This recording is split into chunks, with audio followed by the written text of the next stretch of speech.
Hello and welcome to this video with me, Zoe Lister, and Simon Bates, looking at the Woodstone Super Custom Alto Sax. Yeah. This is a new model from the Japanese brand and we're here to test it out. Well, he is. Nobody needs me to test anything out.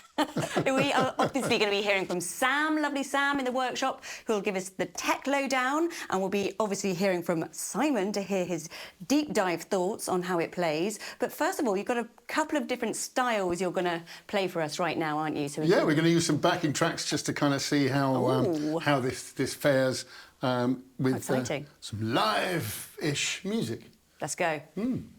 Play. Play the blues.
That was great.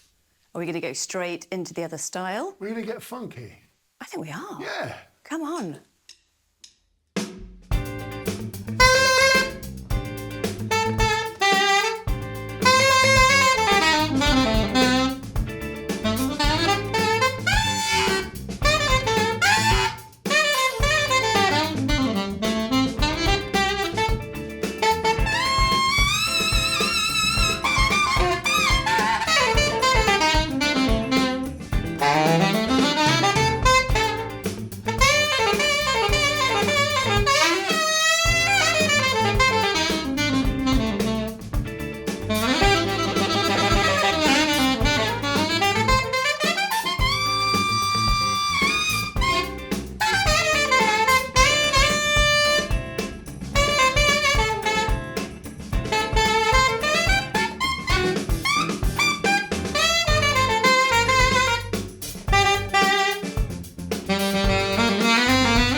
Yes, I love the new backing track vibe of this video. Yeah. It's great. Thanks to Joe who made the backing tracks for us. Yeah, he did. Thanks to Joe. Yeah, that was great. Yeah, you enjoyed that. Yeah, the debut of the backing tracks. I like that. Yeah. Yeah. Maybe we should let Sam talk to the lovely people. Do you think? Yes, we should. Yeah. Okay, so this is the Woodstone Super Custom Alto Sax. And I'm going to tell you right off the bat, I am a bit of a Woodstone fan because attention to detail, attention to detail, attention to detail. Everything is so beautiful and so beautifully made and adjusted and regulated and put together and thought of on these saxophones that I really enjoy them. So let's just get into the spec though of this Super Custom and a few things which are present on all of these models. First thing to say is this is the SC Super Custom. There's also an SCX, which is a heavier weight model. The gauge of the brass is heavier, thicker basically, and that responds a little differently. The Super Custom is a little more alive, a little more vibrant, and we'll see obviously from a playing point of view what you guys think of it, having heard it demoed. Let's get into the tech and some of the aesthetic things though as well with it. So first things first, the engraving on these, I know it's only an aesthetic thing, it makes no difference to how it plays, but it is seriously beautifully engraved. All the way up the back of the bell here, around the bow, even on the bow ring, and up and round the back of the bell section here as well. So really, it just looks fine, let's say. This is the VL lacquer, the vintage lacquer. There's also an AF and a couple of other different finishes, antique finish, etc., that you can get. But the VL, personally, again, is my favorite. It just looks classy, essentially. One other thing I wanted to talk about is actually on the back of the right-hand action here. We'll see if we can get you to see these. Inside this section here, there are 3 screws which will adjust the double action between the F, E and the D on your right hand. There is still a cork underneath the main bar which would affect the regulation. So it does mean a player could make a very quick adjustment on that right hand action just to eliminate any feel of double action, which is quite a neat little thing. Finally, sorry, on this backside, I should mention Woodstone always use this very simple 2-point adjustment for the body to the bell, just to really not have anything too weighty on there, to let the instrument resonate as freely as possible. And that's the whole vibe with this instrument, inspired very much by vintage Selmers. And it does have that lighter feel, both physically and in the key action as well. It's very supple under the fingers. It feels like an old balanced action or a Mark VI rather than a modern horn. The other thing I wanted to point out is a technical thing, is up around this G sharp, F sharp bar here. It's going to be really difficult to see, but A, it's made of kind of an alloy or an aluminium. I'm not quite sure the material itself, but this ball section here actually can pivot, which is not something you can normally do. There's 2 little grub screws. I'll get my finger out of the way. There's 2 little grub screws just in here, and you can adjust the angle of this, this ball adjuster, if you want to call it that, onto the key cup here, so that you make sure there's a nice action that lands on the key cup with a regular angle, let's say. And that's really cool. Is it over the top? I'm not quite sure. Some techs might like it, some techs might say it's a bit fussy, but they're thinking about every little thing to make sure your instrument can be totally in regulation all of the time. Let's just walk our way up to the top of the instrument, because the other main thing that's changed on the Super Customs versus the new vintage, which was the old model, is the neck is different. This is now the S1 neck, so the internal design is a little bit different. It's a little bit more free blowing, sorry, a little bit more lively. That's the vibe. The other thing, which is not different but is worth pointing out, are these alloy neck screws, and the other one on the lyre holder section there as well. They've been doing this for years. It's again about resonance, and they maintain that at this key nodal point of the instrument, having a special alloy there, like sometimes you get the big heavy screws, does affect a little bit of the resistance and the resonance as well. And finally up the top, and then I'm going to show you the case because that's super cool as well. Inside here is nickel silver. This whole section is nickel silver. You can't see it as clearly on this model because it's lacquered over the top, but it is nickel silver, and that also affects the resonance and the resistance at that key nodal part of the instrument.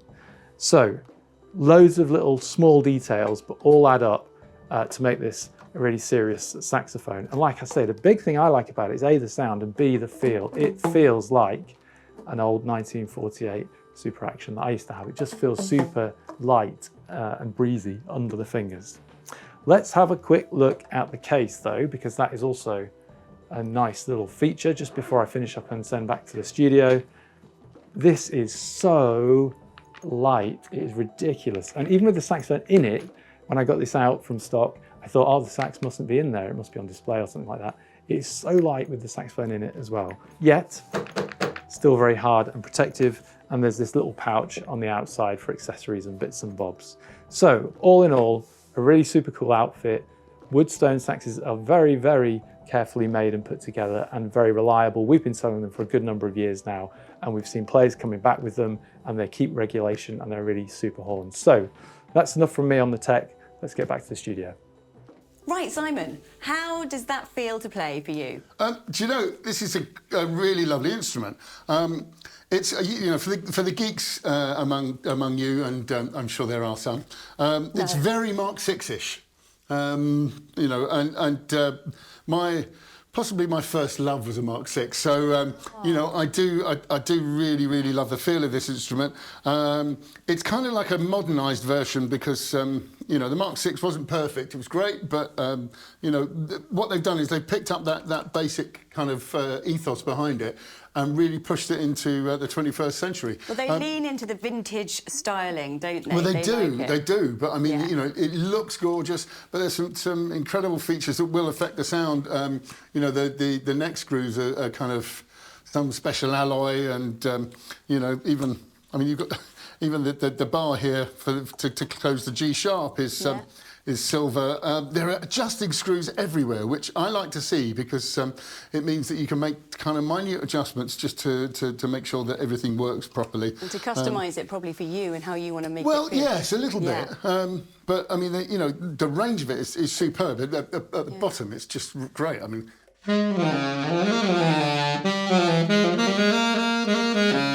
You know, to really know rich. that something's going to be safe and sound great at the bottom like that, just bang straight in. For you, which style did you prefer playing on with that instrument? Probably probably the funky stuff, actually. Yeah. But I mean, they're both great. You know, I think it's a versatile instrument. I mean, this is a philosophical question, you know. In a way, a saxophone is a saxophone. Should it be a funk saxophone or a jazz saxophone? Do you know what I mean? Depends what you want to play. It depends on setup and stuff. But the response, the neck, you know, is very free blowing. They've changed that, haven't they, for this model? They have, yeah. But that's one of the modifications. It really is a stunning saxophone. You know, all the way across the range.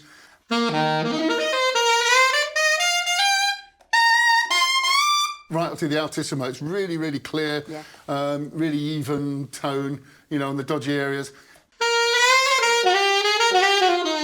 You know, on the break and the split between the G and A, there are quite often some sort of strange areas in saxophones, particularly cheaper models.